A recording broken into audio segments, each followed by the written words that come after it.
नमस्कार, मैं स्वामी ओम प्रकाश और आज हम हैं गोवा में। और गोवा में यह है श्री मंगेश प्रसन्न मंदिर।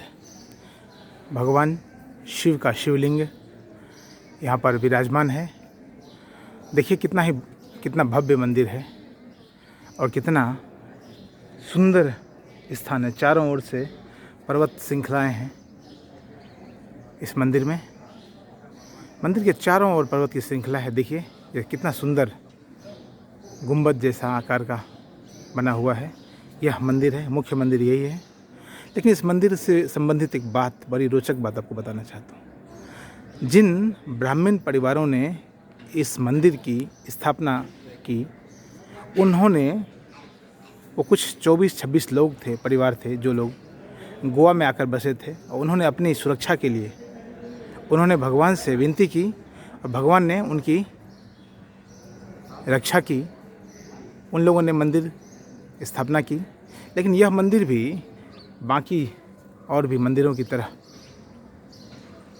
बाकी धर्मों के, बाकी मान्यता वाले, बाकी पंथों के लोगों के द्वारा प्रताड़ित हुआ। यह मंदिर भी तोड़ा गया। इस मंदिर को भी डेमोलिश करने का प्रयास किया गया, छत विछत करने का प्रयास किया गया ईसाई मिशनरियों के द्वारा।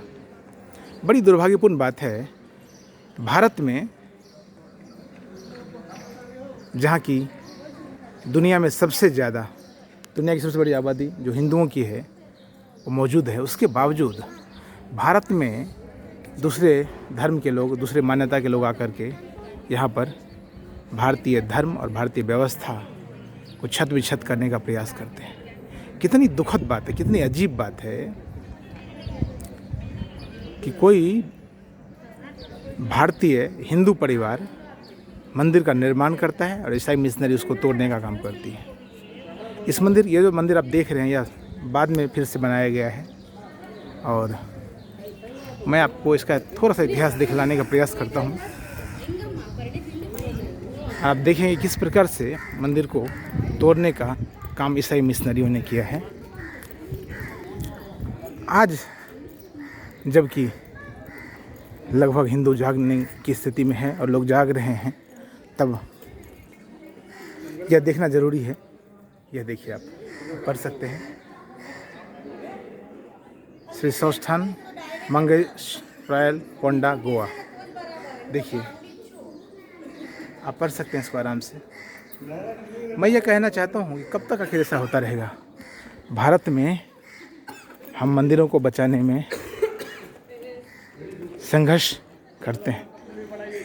दुनिया भर में और कहीं तो मंदिर है ही नहीं, और जहाँ है वहाँ की स्थिति अलग है। और भारत में भी, जैसे कि कश्मीर में कश्मीर भारत का अंग है, उसके बावजूद कश्मीरियों को कश्मीर में मंदिर को बचाने के लिए संघर्ष करना पड़ता है। कितनी विचित्र बात है, कितनी शर्मनाक बात है। और विदेशियों के लिए कितना आसान हो जाता है भारत में आकर भारतीय मंदिरों को तहस नहस करना, भारतीय व्यवस्था को, जो कि दुनिया की सबसे सर्वोच्चतम व्यवस्था है, उस व्यवस्था को तोड़ने का। देखिए कितना भव्य मंदिर का ये क्षेत्र, कितना दिव्य क्षेत्र है। इतने दिव्य क्षेत्र को कैसे कोई नुकसान करने की सोच रखता है। यह जो मंदिर आपको दिख रहा है, यह बाद में बनाया गया है। मैंने कहा यह बाद में बनाया गया है। पहले इसे तोड़ने का प्रयास किया गया, इसे छत विछत करने का प्रयास किया गया, और आज इस स्थिति में है। आज तो किसी की भी औकात नहीं है, ताकत नहीं कि हिंदू मंदिरों पर कोई बुरी नज़र डाल सके। लेकिन सोचिए कितना हमारे पूर्वजों को कितना मुश्किल का सामना करना पड़ा है। गोवा भारत का अभिन्न अंग होने के बावजूद भी गोवा में हिंदू मंदिरों को लोगों ने, ईसाई मिशनरियों ने तोड़ने का प्रयास किया।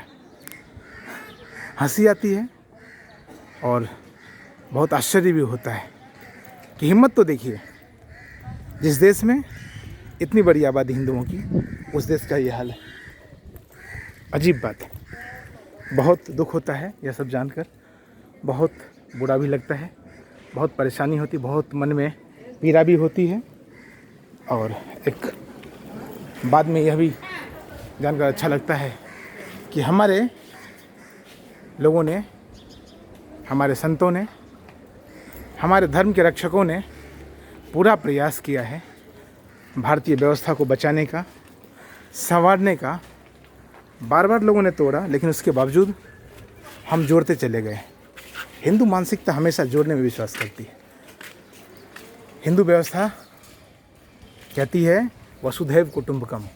हम तो दूसरे को भी कुटुंब मानते हैं, लेकिन दूसरे लोग, जैसा मैंने आपको इस मंदिर का इतिहास दिखलाया, दूसरे लोग भारत आकर, विदेश से भारत आकर भारत के मंदिरों को तोड़ने का काम करते हैं, बर्बाद करने। भारतीय व्यवस्था जो सर्वोच्च व्यवस्था है उसको क्षति पहुंचाने का कार्य करते हैं। यह दुख की बात है। आज कम से कम जो स्थिति बनी है उस स्थिति में यही कहना चाहूँगा कि हम सबको एकजुट होकर के ऐसा प्रयास करना चाहिए जिससे कि हमारे बहुमूल्य इतिहास को, हमारे प्राचीन विरासत को संभाला जा सके। इसके लिए कम से कम हिंदुओं को एकजुट होना चाहिए। इसके लिए कम से कम हिंदुओं को एक साथ आना चाहिए और अपनी विरासत को संभालिए, अपने विरासत पर गर्व कीजिए, अपनी व्यवस्था पर गर्व कीजिए।